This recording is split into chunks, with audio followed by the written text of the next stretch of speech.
Bapak Ibu sekalian rahimakumullah, untuk lebih berkahnya kaji kita siang ini, mari kita mengawali dengan bersama-sama membaca basmalah. Bismillahirrahmanirrahim. Tema kita siang ini seperti yang sudah kita sampaikan dalam undangan adalah bagaimana memahami petunjuk Al-Quran bahwa kematian itu sebagai nasihat buat kita. Salah satu alasan kita memilih tema ini adalah sebagai bentuk duka cita kita, keprihatinan dan doa kita untuk beberapa jamaah kita di Ibadur Rahman yang dalam bulan ini telah dipanggil oleh Allah Subhanahu wa taala sampun kapundhut. Nah, begitu bahasa Pak Utara itu, sampun kapundhut. Ya, di antaranya juga salah satu jamaah aktif kita, Ibu Inke Maris. Nah, maka dengan mentadaburi ini mudah-mudahan ini juga bagian dari selaksa doa kita kepada Allah untuk almarhumah saudara kita dan jamaah kita. Semoga Allah terima seluruh amal kebaikannya, ampuni kekhilafannya, dan mendapat anugerah husnul khatimah. Baik, mari kita mulai yang pertama dari istilah Bapak Ibu. Di Al-Quran itu ada beberapa istilah yang kesemuanya kita terjemahkan dengan istilah kematian. Ya, yang pertama ada yang disebut dengan istilah wafat. Wafat itu sudah jadi bahasa Indonesia juga, tapi itu aslinya bahasa Arab, bahasa Al-Quran ya.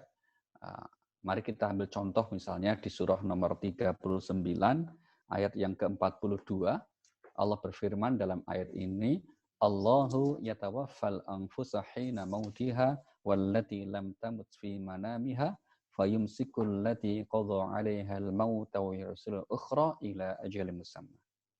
Allah memegang nyawa seseorang pada saat kematiannya dan nyawa seseorang yang belum mati ketika dia tidur. Maka dia tahan nyawa orang yang lelah yang telah dia tetapkan kematiannya dan dia lepaskan nyawa yang lain sampai waktu yang ditentukan. Sungguh, pada yang demikian itu terdapat tanda-tanda kebesaran Allah bagi kaum yang berpikir. Iya. Wafat dimaknai Allah memegang nyawa seseorang, memegang ruh seseorang. Itu disebut dengan istilah wafat, Bapak Ibu. Sehingga kemudian tidur itu juga salah satu jenis kematian.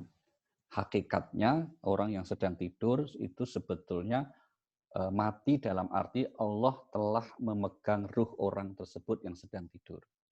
Cuma bedanya kalau mati yang sebenarnya, maka orang yang telah ditentukan umurnya, telah ditentukan ajalnya, maka kematian itu tidak dikembalikan ruhnya. Tapi kalau yang tidur, Allah kembalikan. Sehingga biasanya kita kalau berdoa selesai bangun tidur, itu Alhamdulillahilladzi ahyana ba'dama amatana.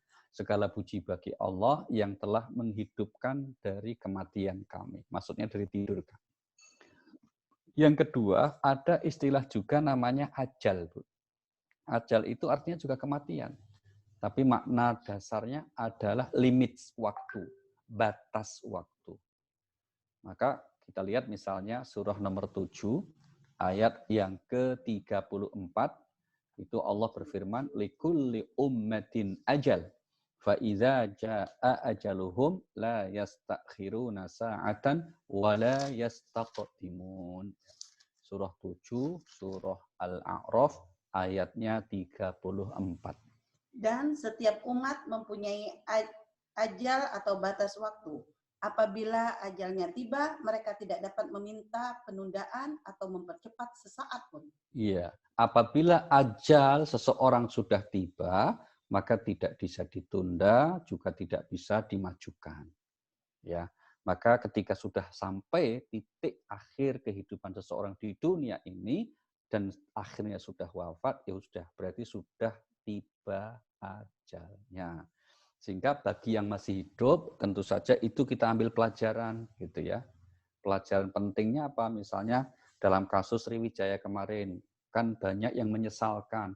Ada penumpang yang sebetulnya tidak naik Sriwijaya, tapi naik 6, tapi kemudian dioper dipindah ke Sriwijaya. Ada juga penumpang yang seharusnya berangkat, tapi karena nggak punya duit untuk tes swab, akhirnya nggak jadi berangkat, tapi malah selamat. Begitu dan seterusnya. Ini setiap drama terjadi satu peristiwa yang kemudian mengakibatkan sekian banyak saudara kita jatuh menjadi korban, wafat, itu selalu ada hal-hal yang menjadi perhatian kita semuanya untuk jadikan pelajaran, termasuk tentang ajal seseorang tadi. Nah, kemudian yang ketiga, ada yang disebut dengan istilah musibah. Nah, kematian itu disebut dengan istilah musibah. Ini misalnya disebut di surah nomor 2 Al-Baqarah ayat 155-156. Allah berfirman, A'udzubillahi minasyaitonirrajim, wa lanabluwannakum bisyai'in minal khauf wal ju' wa naqsin minal amwal wal anfus was thamarat wa basyiris sabirin. Dan kami pasti akan menguji kamu dengan sedikit ketakutan, kelaparan, kekurangan harta, jiwa, dan buah-buahan.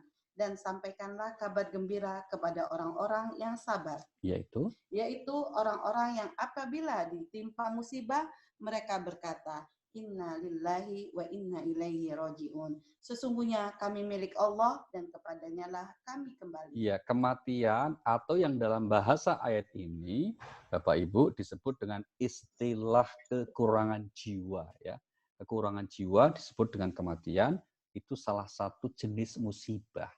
Tapi ingat, itu musibah bagi kita yang ditinggal, bukan bagi yang meninggal. Tapi kalau yang meninggal, kalau dia seorang yang selama hidupnya adalah baik, kematian itu bukan musibah, bahkan bisa disebut sebagai anugerah. Gitu. Bagaimana penjelasannya? Nah, nanti kita lihat. Baik, yang keempat, ada inilah istilah yang paling banyak digunakan oleh Al-Quran untuk menunjuk arti kematian, yaitu apa? Maut. Maut, terjemahannya kematian, itu lawannya adalah hayah, yang artinya kehidupan. Nah, apa arti maut itu? Maknanya adalah terpisahnya ruh dan jasad. Jadi disebut kematian itu bukan terus ketiadaan sama sekali, terus hilang, selesai sama sekali. Tidak. Hanya ketiadaan hidup di dunia. Tapi roh orang yang bersangkutan atau seseorang itu setelah tiba mautnya, dia tetap eksis, tetap ada untuk melanjutkan perjalanan di fase dimensi kehidupan selanjutnya. Nah, Al-Quran menggambarkan tentang peristiwa kematian ini. Mari kita mulai. Yang pertama apa? Kematian itu terjadi pada setiap orang ada 2 kali. 2 kematian. Ini misalnya di surah nomor 40, surah Al-Mu'min, 40, surah Al-Mu'min, atau terkadang juga disebut dengan istilah surah Ghafir, ayat 11, Allah berfirman, Qalu Rabbana amattana thnataini wa ahyaitana thnataini fa'tarafna bidhunubina fahal ila khurujim min sabil. Mereka menjawab, Ya Tuhan kami, Engkau telah mematikan kami 2 kali dan telah menghidupkan kami 2 kali pula. Lalu kami mengakui dosa-dosa kami. Maka adakah jalan bagi kami untuk keluar dari neraka? Iya, ya Tuhan kami telah mati 2 kali, hidup 2 kali.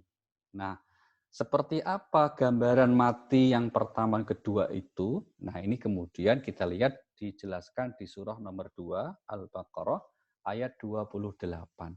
Di mana Allah berfirman, "Kaifa takfuruna billah wa kuntum amwatan fa ahyakum tsumma yumitukum tsumma yuhyikum tsumma ilaihi turja'un."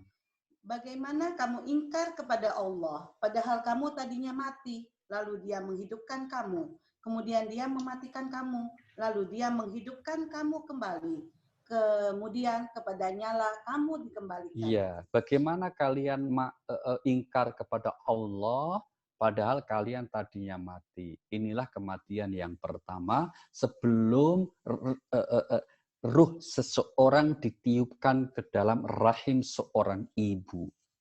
Ya, itu berarti apa? Kematian yang pertama. Mungkin pertanyaannya, adakah penjelasan rinci di Al-Quran apa yang dialami oleh seseorang ketika masih di dimensi kematian yang pertama ini? Jawabannya tidak ada yang rinci. Hanya global 1-2 ayat yang menjelaskan tentang nasihat kematian untuk yang pertama ini. Mari kita lihat surah nomor 7, namanya Al-A'raf, ayat 172. Ini ayat yang menggambarkan keadaan ruh seseorang, ruh manusia semuanya, ruh anak cucu Adam sebelum ditiupkan ke dalam rahim ibunya, yang kemudian lahir menjadi manusia, yang mulai memiliki jasad dan ruh, terus menjalani kehidupan di dunia. Sebelumnya mereka sudah tekan kontrak berjanji seperti yang digambarkan di ayat ini. Wa idz akhadha rabbuka min bani Adam min zuhurihim dzurriyyatahum wa asyhadahum ala anfusihim alastu birabbikum. Dan ingatlah ketika Tuhanmu mengeluarkan dari sulbi atau tulang belakang anak cucu Adam keturunan mereka, dan Allah mengambil kesaksian terhadap roh mereka seraya berfirman, bukankah aku ini Tuhanmu? Mereka menjawab, betul, engkau Tuhan kami. Kami bersaksi, kami lakukan yang demikian itu agar di hari kiamat kamu tidak mengatakan, sesungguhnya ketika itu kami lengah terhadap ini. Ya, ini salah satu ayat yang menginformasikan tentang kondisi seluruh anak cucu Adam ketika masih di dalam ruh. Ya, mereka berjanji, alastu birabbikum, bukankah aku Tuhan kalian? Semua menjawab, betul Tuhan, engkau Tuhan kami. Kami bersaksi, kami berjanji. Itulah mengapa dalam pandangan Al-Quran, Bapak Ibu, semua manusia itu terlahir dalam keadaan fitrah. Artinya apa? Artinya membawa kesadaran, keyakinan bertuhan. Sama, semua sama. Mau bapak ibunya orang non-muslim, mau bapak ibunya ateis, mau anak itu lahir dari hasil hubungan yang tidak resmi atau hubungan gelap, bahkan gelap gulita sekalipun, misalnya gitu, itu semuanya anak ketika lahir dalam keadaan fitrah. Ya, nah, ini yang kemudian kenapa kita yakini kita tidak boleh percaya, tidak boleh menganggap ada yang disebut anak haram, tidak boleh. Anak itu semua lahir dalam keadaan fitrah, suci, bersih. Maka kalau ada anak yang lahir tidak lama setelah lahir, mungkin usia 1 bulan, 2 bulan, terus meninggal, meskipun bapak ibunya katakanlah durhaka, itu anak surga langsung. Karena apa? Dia belum menjadi akil balik, belum berjalan argo dosanya, belum dihitung sama sekali. Nah, itulah keyakinan doktrin dalam agama kita. Maka di Al-Quran misalnya kita lihat surah nomor 30, ayat yang ke-30, Allah berfirman, fa'aqim wajhaka lid-dini hanifa fitratallahi allati fataran nasa 'alaiha la tabdila li khalqillah. Dzalika ad-dinul qayyim walakin aktsaran nasi la ya'lamun. Maka hadapkanlah wajahmu dengan lurus kepada agama Islam. Sesuai fitrah Allah disebabkan dia telah menciptakan manusia menurut fitrah itu. Tidak ada perubahan pada ciptaan Allah. Itulah agama yang lurus, tetapi kebanyakan manusia tidak mengetahui. Iya, baik. Itu informasi tentang fase kematian yang pertama, Bapak Ibu. Sekarang kita teruskan. Bagaimana dengan fase kematian yang kedua? Nah, setelah kita semuanya sekarang ini menjalani kehidupan di dunia ini, maka suka tidak suka, siap tidak siap, kita akan bertemu dengan kematian yang kedua. Nah, apa yang dikatakan oleh Al-Quran dengan kematian yang kedua ini, dan itu menjadi nasihat bagi kita semua yang masih hidup. Yang pertama, kematian yang kedua ini, konsekuensi logis dari kehidupan di dunia adalah sebuah kepastian. Tuh. Ya, mari kita lihat Allah berfirman di surah nomor 23, surah 23, namanya surah Al-Mu'minun, ayatnya yang ke-15, pendek saja itu, A'udzubillahi minasyaitonirrajim, summa innakum ba'da dzalika lamayitun. Kemudian setelah itu, sungguh kamu pasti mati. Iya.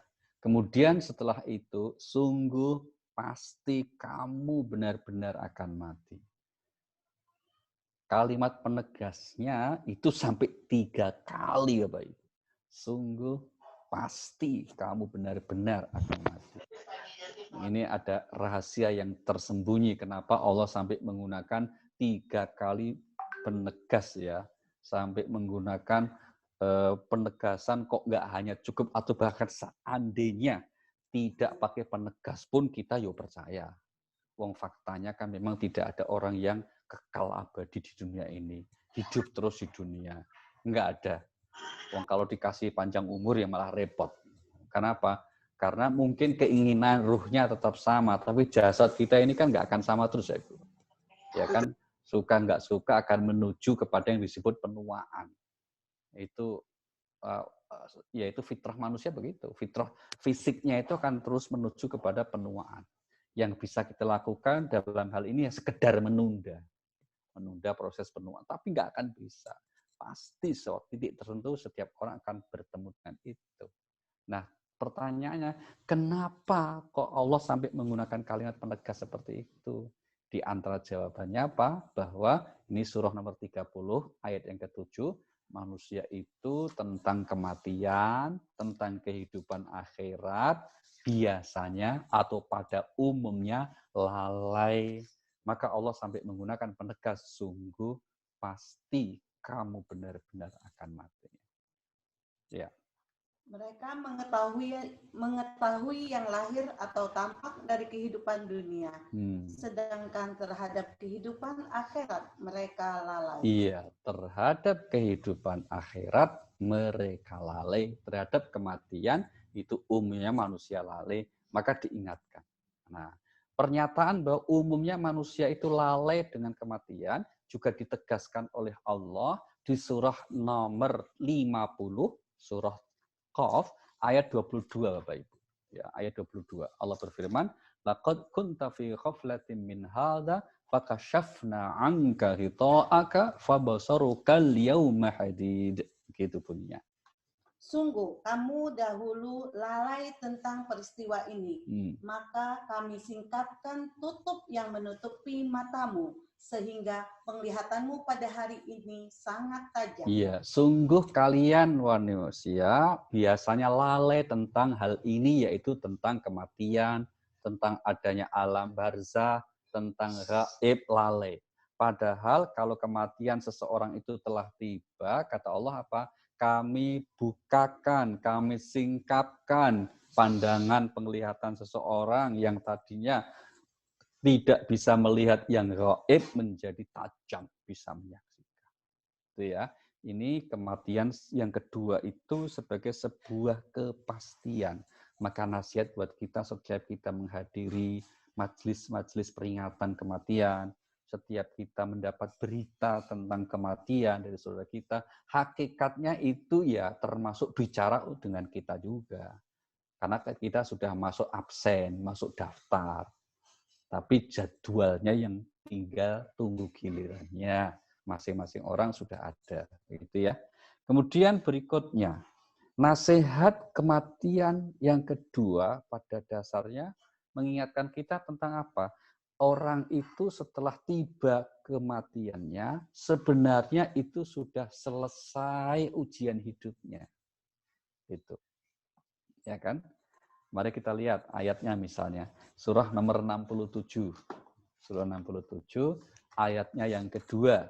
Allah berfirman di ayat ini, "Alladzi khalaqal mauta wal hayata liyabluwakum ayyukum ahsanu amala."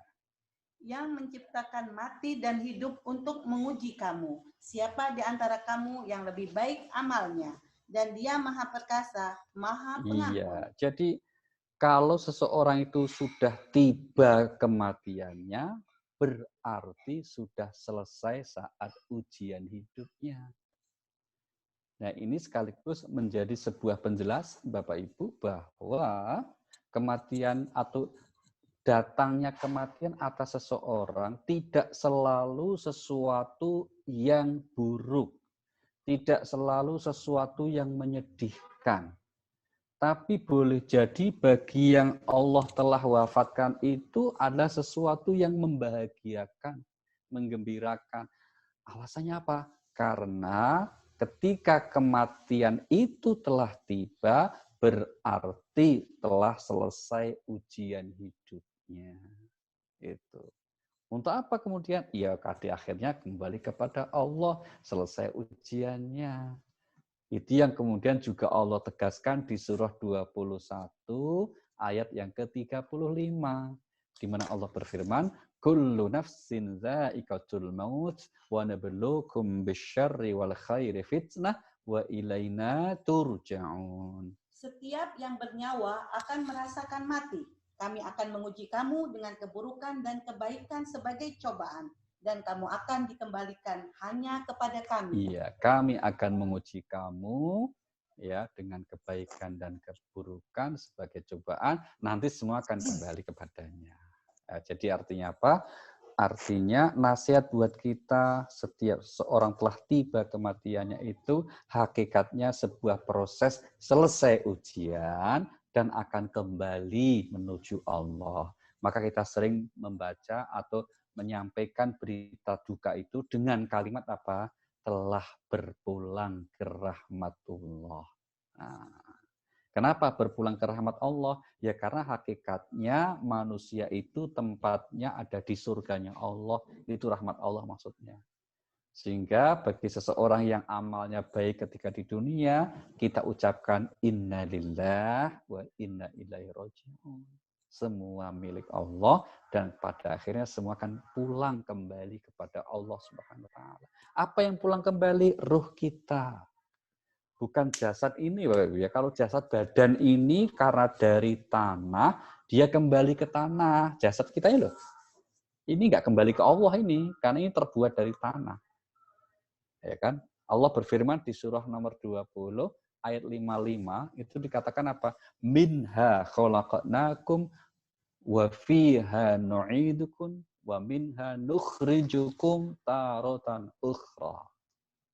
Darinya tanah itulah kami menciptakan kamu dan kepadanya lah kami akan mengembalikan kamu dan dari sanalah kami akan mengeluarkan kamu pada waktu yang lain. Iya, dari tanah kamu diciptakan, maksudnya jasad kita. Karena kalau ruh tidak dijelaskan diciptakan dari apa. Ruh hanya dikatakan dari Allah, dari sisi Allah. Tapi kalau badan kita dikatakan manusia terbuat dari saripati tanah, itu maksudnya jasad kita. Ke tanah akan dikembalikan, maksudnya ketika meninggal, maka dalam syariat Islam kita dikuburkan. Ya kan? Bukan dibakar, tapi dikuburkan.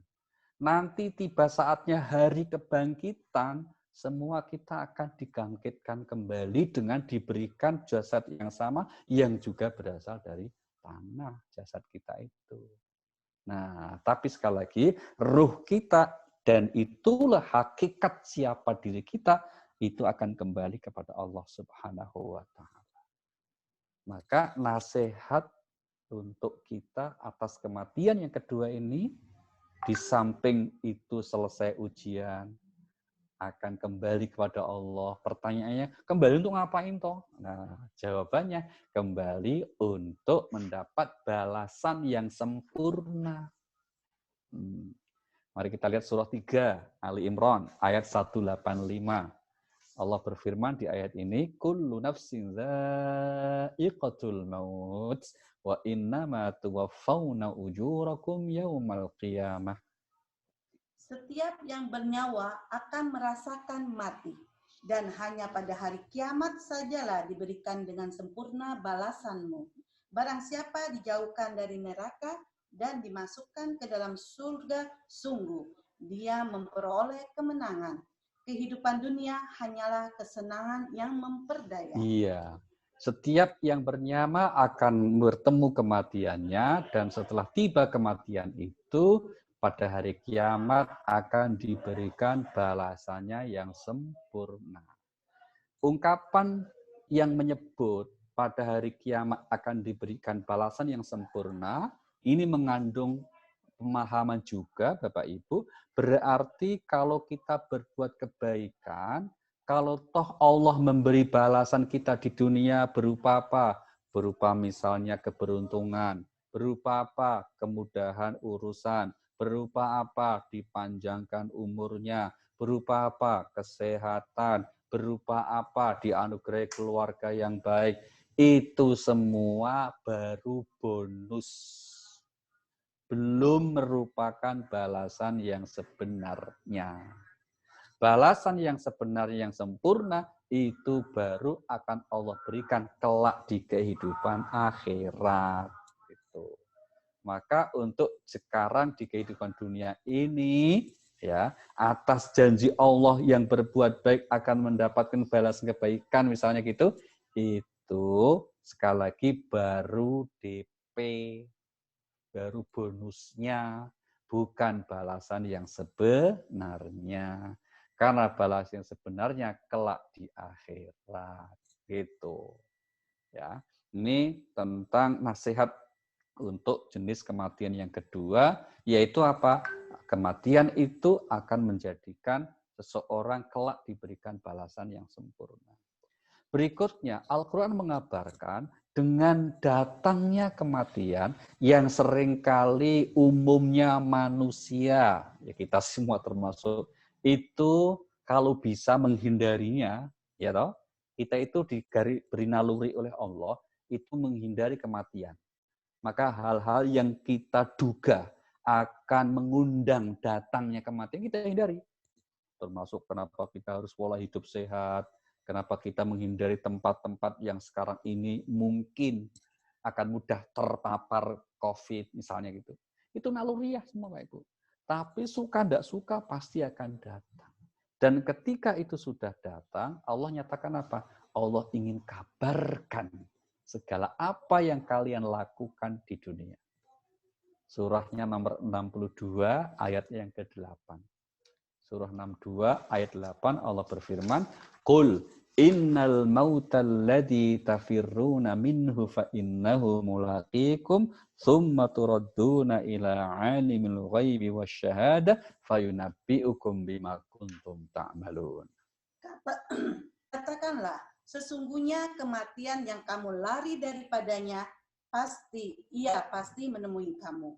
Kemudian kamu akan dikembalikan kepada Allah yang mengetahui yang gaib dan yang nyata.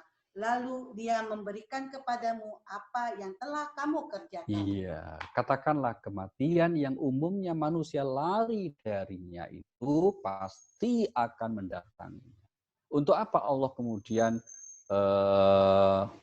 menciptakan kematian itu? Untuk pintunya supaya dilewati setiap orang, nanti akan kembali kepada Allah dan dikabarkan segala apa yang telah diperbuat. Disinilah berlaku ketentuan yang berbuat harus tanggung jawab. Yang menanam akan menuai, maka yang menanam kebaikan akan menuai, memanen kebaikan. Bahasa asingnya becik ketitik, olo ketoro. Bukan olo utoro ya, olo ketoro. Nanti olo utoro, beda ya. Artinya apa? Yang berbuat kebaikan ya akan mendapatkan balasan kebaikan-kebaikan. Allah tidak akan pernah berbuat aniaya, misalnya apa? Dengan tidak memberi balasan atas amal seseorang. Atau dengan memberi balasan yang buruk atas kebaikan seseorang. Enggak. Ya. Surah nomor 41 ayat 46 itu janji Allah yang akan memberi balasan atas setiap kebaikan yang dilakukan oleh seseorang. Man 'amila shalihan falinafsihi wa man asa'a fa'alaiha. Barang siapa mengerjakan kebajikan, maka pahalanya untuk dirinya sendiri. Dan barang siapa berbuat jahat, maka dosanya menjadi tanggung jawab dirinya sendiri. Dan Tuhanmu sama sekali tidak menzolimi hamba-hambanya. Iya, baik.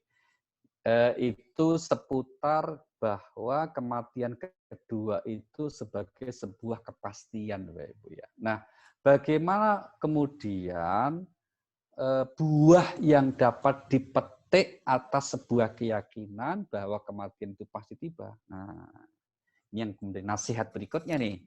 Apa itu buahnya? Buah yang pertama atas keyakinan bahwa mati itu akan tiba adalah akan menjadikan seseorang itu sangat syukur atas kehidupannya. Atas waktu yang masih diberikan oleh Allah, atas umur yang masih dianugerahkan, maka dia berusaha untuk menjadi hamba Allah yang bersyukur. Mengapa demikian? Karena kesempatan yang sebenarnya di dunia ini sangat sebentar, sesaat saja. Ya, mari kita lihat dialog antara orang yang telah meninggal dengan Allah yang direkam di surah nomor 23 ayat 112 sampai 114 di mana Allah berfirman, qala kam labistum fil ardi adada sinin qalu labisna yauman aw ba'da yaumin fas'alil 'adin. 112 dan sampai 114. Dia Allah berfirman, berapa tahunkah lamanya kamu tinggal di bumi? Mereka menjawab, kami tinggal di bumi sehari atau setengah hari. Maka tanyakanlah kepada mereka yang menghitung. Dia Allah berfirman, kamu tinggal di bumi hanya sebentar saja, jika kamu benar-benar mengetahui. Iya, jadi pertanyaannya adalah, Allah itu bertanya, berapa tahun kalian wahai manusia semua tinggal di bumi ini? Ada perwakilan manusia yang ditanya, Allah menjawab, labisna yauman aw ba'da yaum. Ya Tuhan, kami tinggal di bumi itu, hidup di bumi itu 1 hari.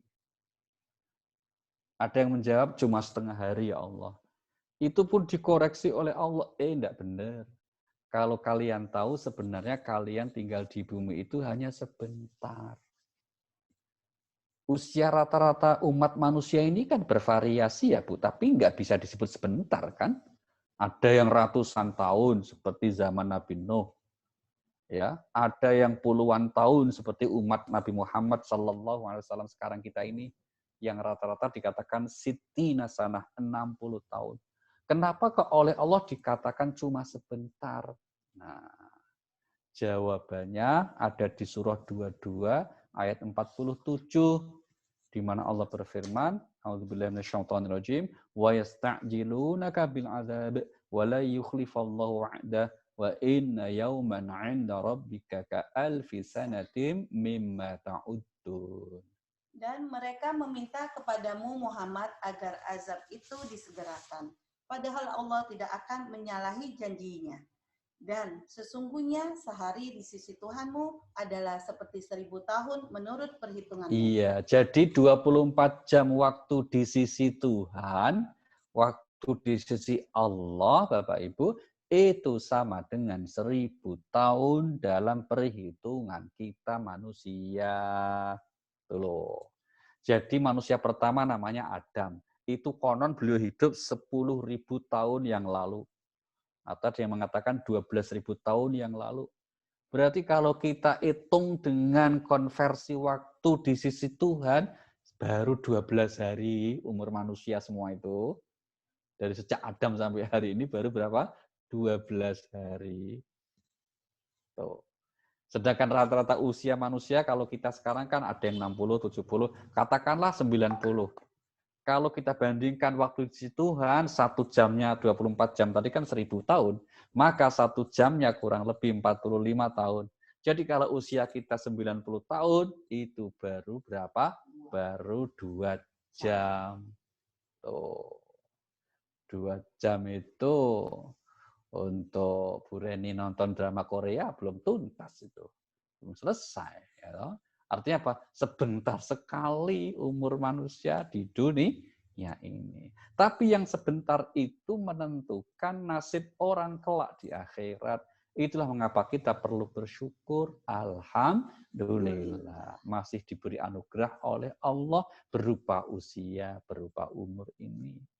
Ini pentingnya kita menyikapi, mengatakan kematian sebagai nasihat buat kita. Karena kita masih diberikan anugerah kesempatan hidup. Nih. Nah, orang yang kemudian pandai mensyukuri hidupnya, maka itu oleh Allah dijanjikan apa? Hidupnya bahagia. Tuh.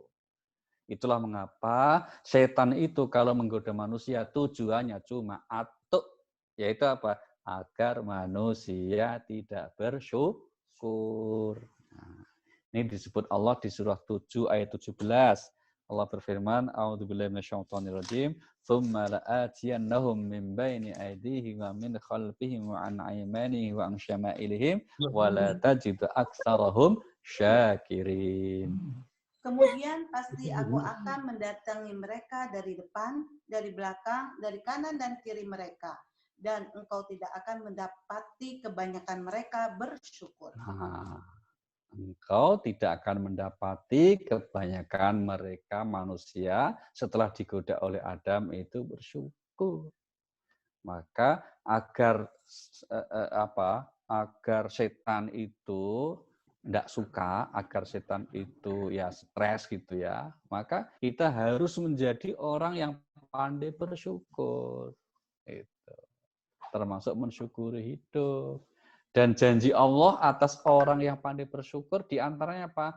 Pasti akan kuberi tambah nikmat itu. Ya, itu surah nomor 14 ayat yang ke-7. Allah berfirman, wa idz ta'adzana rabbukum la in syakartum la azidannakum wa la in kafartum inna adzabi lasyadid. Dan ingatlah ketika Tuhanmu memaklumkan, sesungguhnya jika kamu bersyukur, niscaya aku akan menambah nikmat kepadamu. Tetapi jika kamu mengingkari nikmatku, maka pasti azabku sangat berat. Nah, jika kamu bersyukur, sungguh pasti aku akan tambahkan nikmat itu. Perhatikan Bapak Ibu, Allah menggunakan sungguh pasti. Sering kita sampaikan, Allah itu kalau berjanji tidak pernah pakai insya Allah. Tapi apa? Sungguh pasti. Maka jika kalian, wahai manusia, menjadi orang yang selalu pandai bersyukur, pasti aku akan selalu tambahkan nikmat. Cuma memang godaannya tidak mudah Bapak Ibu. Banyak orang yang susah sekali untuk bersyukur itu. Sampai-sampai Allah itu perlu mengajarkan doa khusus agar manusia itu selalu pandai bersyukur. Ya, di antara doa yang Allah ajarkan agar manusia dianugerahi kemampuan untuk selalu bersyukur itu disebut di surah 46 ayat 15. Ya, wa wasainal insana biwalidayhi ihsana hamalathu ummuhu kurha wa wada'athu kurha wa hamluhu wa fisaluhu 30 syahra. 15, 46, 15. Hatta idza balagha ashuddahu wa balagha 40 sanah qala rabbi auzi'ni an ashkura, dan seterusnya. Dan kami perintahkan kepada manusia agar berbuat baik kepada kedua orang tuanya. Ibunya telah mengandungnya dengan susah payah dan melahirkannya dengan susah payah pula. Masa mengandung sampai menyapinya selama 30 bulan. Sehingga apabila dia anak itu telah dewasa dan umurnya mencapai 40 tahun, dia berdoa, "Ya Tuhanku, berikanlah aku petunjuk agar aku dapat mensyukuri nikmat-Mu yang telah Engkau limpahkan kepadaku dan kepada kedua orang tuaku, dan agar aku dapat berbuat kebajikan yang Engkau ridhoi. Dan berikanlah aku kebaikan yang akan mengalir kepada anak cucuku. Sungguh, aku bertobat kepada Engkau, dan sungguh, aku termasuk orang muslim." Iya, ini salah satu doa yang Allah ajarkan agar kita selalu diberikan kemampuan untuk mensyukuri segala nikmat Allah Subhanahu wa Ta'ala. Baik, nasihat berikutnya Bapak Ibu atas peristiwa kematian itu kalau kita meyakini itu pun juga pasti akan menimpa kita, maka kita akan mendapatkan buahnya dalam kehidupan kita apa? Sabar ketika sedang menerima kesusahan, akan sabar ketika sedang menerima cobaan. Kenapa? Karena hakikatnya segala bentuk cobaan di dunia ini juga pasti akan selesai. Itu. Semua kamu tinggal dan yang akan abadi hanyalah di sisi Allah Subhanahu wa taala. Surah nomor 16 ayat 96 Allah berfirman demikian, ma 'indakum yanfad wa ma 'indallahi baq. Wa lajziyanna alladziina sabaru ajrahum bi ahsani ma kanu ya'malun. 1696 surah 16 An-Nahl ayat 96. Apa yang ada di sisimu akan lenyap dan apa yang ada di sisi Allah adalah kekal. Dan kami pasti akan memberi balasan kepada orang yang sabar dengan pahala yang lebih baik dari apa yang telah mereka kerjakan. Akan memberikan balasan atas kesabaran ketika menghadapi namanya hidup yang mesti ada cobaan. Itu biasa. Saya ulangi WB, hidup itu banyak cobaan itu biasa. Banyak cobaan itulah namanya hidup. Kalau banyak cucian namanya laundry, gitu loh. Gitu ya. Kalau banyak cobaan itu hidup, kalau banyak cucian laundry. Namanya orang hidup ya banyak cobaan biasa saja. Gitu. Maka itu apa? Kita berusaha untuk sabar. Nah, buah ketiga Bapak Ibu. Ketika seseorang menyadari kematian pasti tiba, punya efek terhadap kesadaran hidupnya apa? Persiapan akan bekalnya. Nah, ini penting. Berarti apa? Akan mempersiapkan bekal. Nah, bekal yang baik untuk persiapan perjalanan abadi itu apa? Al-Quran menjawab takwa. Nah, kita lihat surah nomor 2, Al-Baqarah 197. Ini hal yang berkaitan dengan haji ya. Tapi di situ di bagian akhir, tengah, dijelaskan tentang perjalanan, bukan haji, termasuk kehidupan ini, punya bekal yang baik, yaitu ketakwaan. Segala yang baik yang kamu kerjakan, Allah mengetahuinya. Surahnya nomor 2, ayatnya 197. Musim haji itu pada bulan-bulan yang telah dimaklumi. Barang siapa mengerjakan ibadah haji pada bulan-bulan itu, maka janganlah dia berkata jorok, berbuat maksiat dan bertengkar dalam melaksanakan ibadah haji. Segala yang baik yang kamu kerjakan, Allah mengetahuinya. Bawalah bekal, karena sesungguhnya sebaik-baik bekal adalah takwa. Dan bertakwalah kepadaku, wahai orang-orang yang pemuji. Bawalah bekal, sebaik-baik bekal adalah takwa. Jadi bekal kita untuk perjalanan selanjutnya itu bukan lagi rupiah, bukan tabungan, bukan deposito, dan juga bukan macam-macam yang lain. Tapi apa? Bekal kita adalah takwa. Bukan takwa ya, Kuning jangan salah. Kalau takwa itu takut istri tua. Beda. Takwa itu apa? Amal soleh, iman dan amal soleh kita. Yang merupakan bentuk ketakwaan kita kepada Allah Subhanahu wa taala, itu akan menjadi bekal kita semuanya.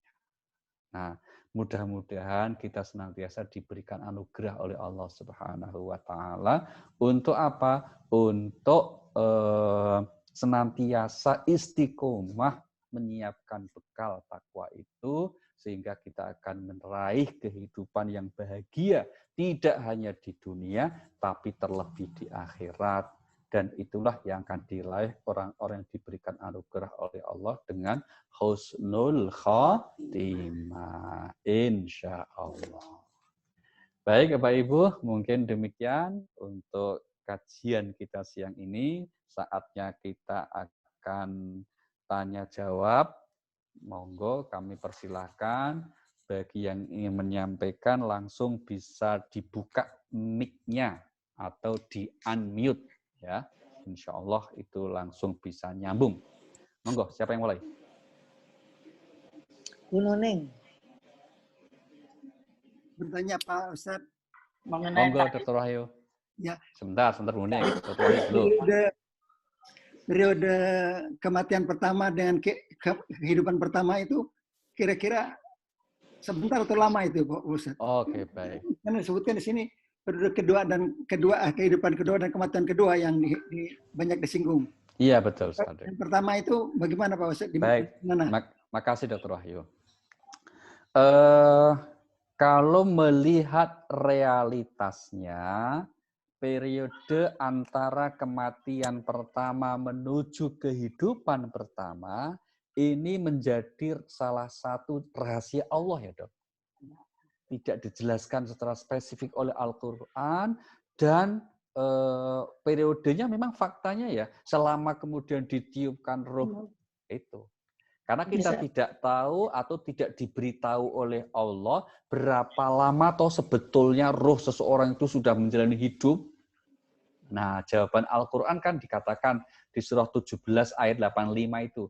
Yas'alunaka 'anir ruh. Mereka bertanya kepadamu tentang ruh, termasuk tentang ruh di kehidupan, di kematian pertama sebelum lahir ke dunia. Jawaban Al-Quran apa? Jawablah bahwa roh itu menjadi urusan Tuhanmu. Kamu tidak diberi pengetahuan tentang roh itu kecuali sedikit sekali.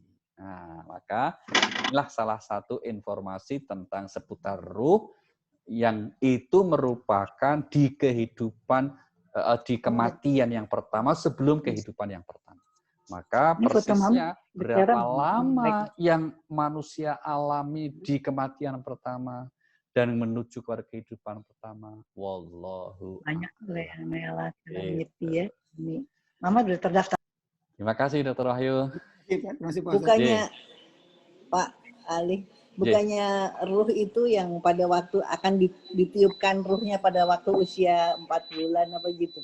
Betul. Jadi itu. Pada waktu kematian yang pertama itu, pada waktu ruh itu akan ditiupkan. Jadi pada waktu usia 4 bulan kehamilan. Betul sekali. Jadi ketika usia kehamilan seseorang 4 bulan, maka Allah tiupkan ruh. Nah, tapi ketika Allah sudah tiupkan ruh di janin, di rahim ibu yang 4 bulan tadi, itu fase kehidupan sudah dimulai. Pada yang pertama. Iya, pertama. Tapi masih disebutnya di alam ruh.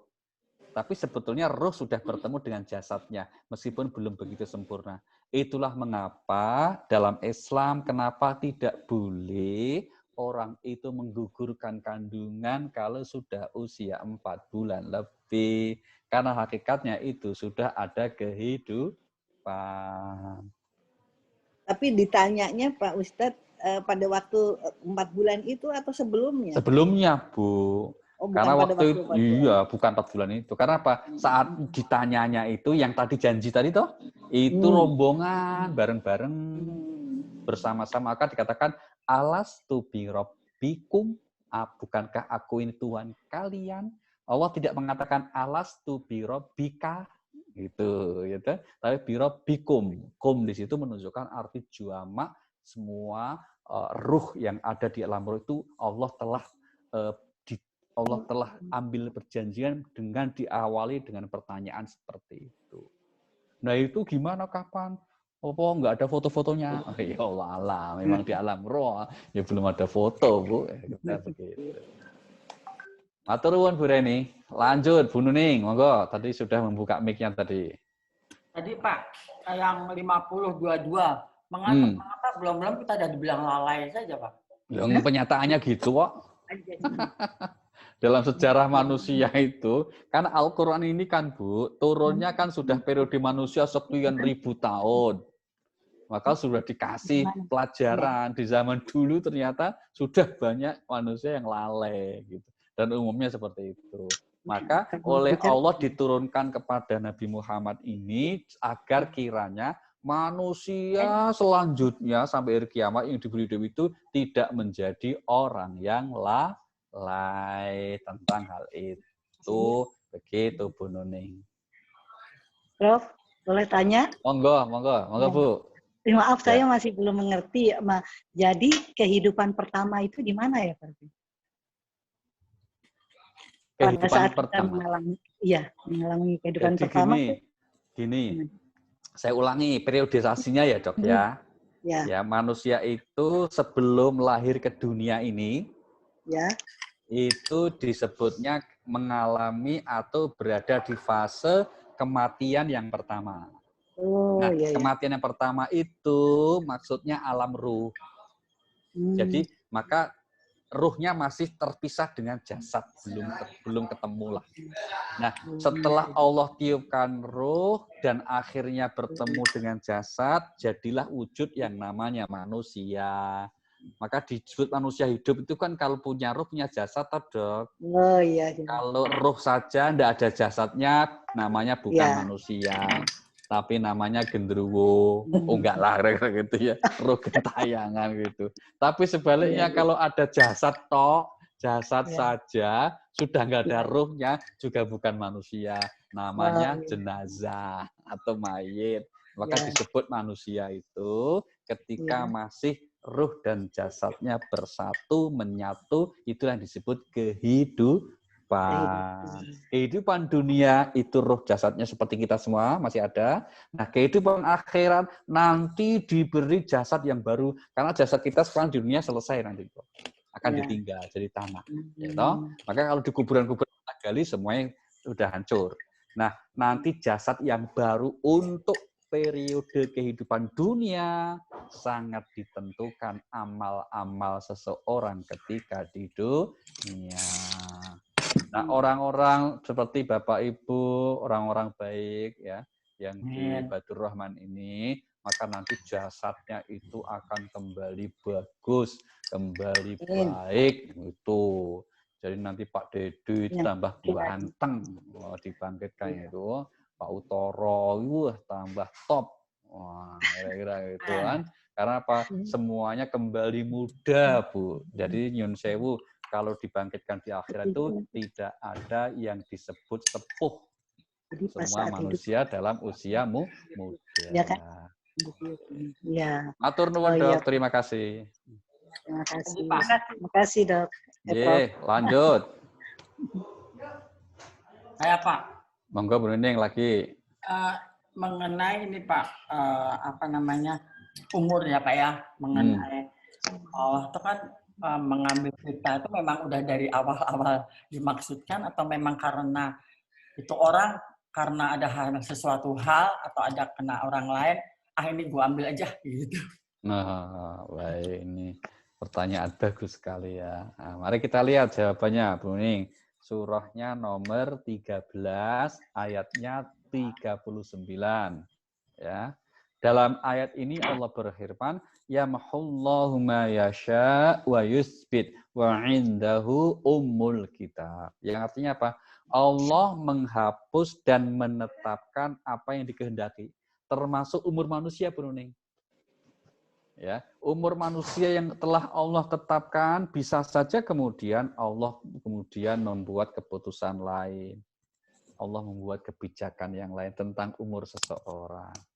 Maka dikatakan semuanya telah ditetapkan ummul kitab, yaitu di Lauh Mahfuz. Tetapi apapun ketetapan Allah atas umur manusia, tidak ada yang tahu kecuali Allah. Maka kita tidak usah mikirin itu Bu Nuning sampai kapan usia kita, tidak usah. Pokoknya kita masih diberi anugerah hidup, kita syukur, alhamdulillah. Atas saudara yang sudah meninggal, kita ucapkan inna lillah. Udah gitu aja. Karena apa? Ya karena memang itulah prerogatif Allah Subhanahu wa taala. Kita tidak diberikan semacam mandat ya untuk bisa memastikan hal-hal itu. Ya. Maka jangankan tentang kematian dan lain-lain, wong besok akan terjadi apa dengan diri kita pun kita juga tidak tahu. Maka Allah berpesan, sedapat mungkin kita menjadi orang-orang yang istiqomah. Gitu. Nah, ini ada yang menyampaikan di chat ya. Apa yang dikatakan? Nah, apakah itu berarti berkaitan dengan takdir? Iya, benar sekali.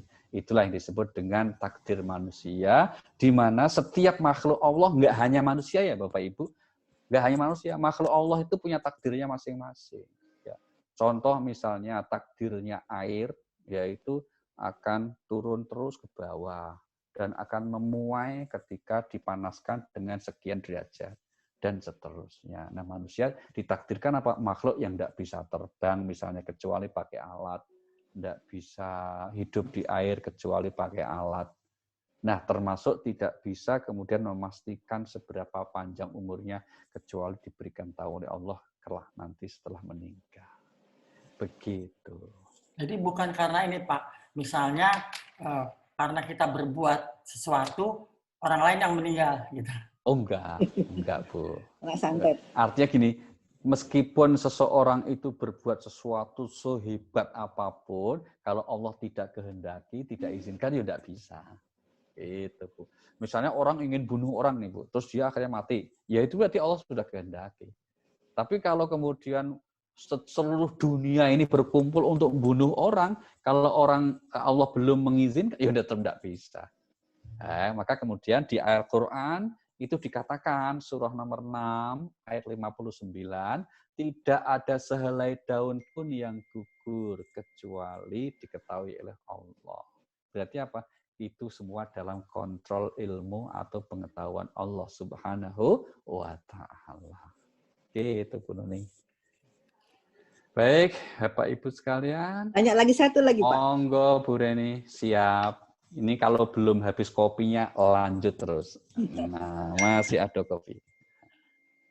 Ya, katanya di Al-Quran ada ayat yang mengatakan bahwa meninggal dalam masa sakit karena pandemi itu adalah mati syahid. Apakah itu mutlak, Pak? Oh, baik. Terima kasih. J, tidak dijelaskan ya, Bu, di Al-Quran itu tidak ada yang menyampaikan atau kesimpulan itu didasarkan pada hadis Nabi, Bu. Nah, jadi bukan di ayat Al-Quran, hadis Nabi SAW. Nah, pertanyaannya, apakah itu mutlak?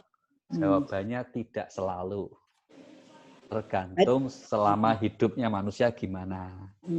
Itu. Jadi kalau orang jahat, Bu, misalnya Yun Sewu ya, mohon maaf, Donald Trump, misalnya kira-kira gitu ya. Misalnya kena COVID kok mati, ya udah syahid, kok enak banget mati syahid. Iya. Atau misalnya Benyamin Netanyahu, pemimpin Israel yang gusurin orang Palestina, bunuh orang Palestina. Ya kalau dia meninggal karena COVID, ya itu azab, sudah pas itu. Jadi hadisnya sahih. Sahih, Bu, sahih, Bu. Nah, tapi maksudnya itu Nabi itu menghibur untuk orang mukmin. Jadi kalau orang mukmin meninggal karena COVID, kamu jangan nemen-nemen sedih, wong dia mati syahid toh.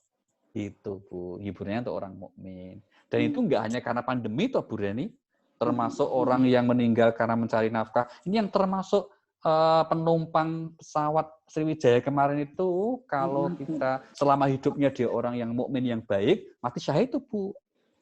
Termasuk pilotnya itu kan digambarkan orangnya solih itu ya. Insya Allah mati syahid juga. Ya, Pak Dedi ya Pak. Nah, gitu.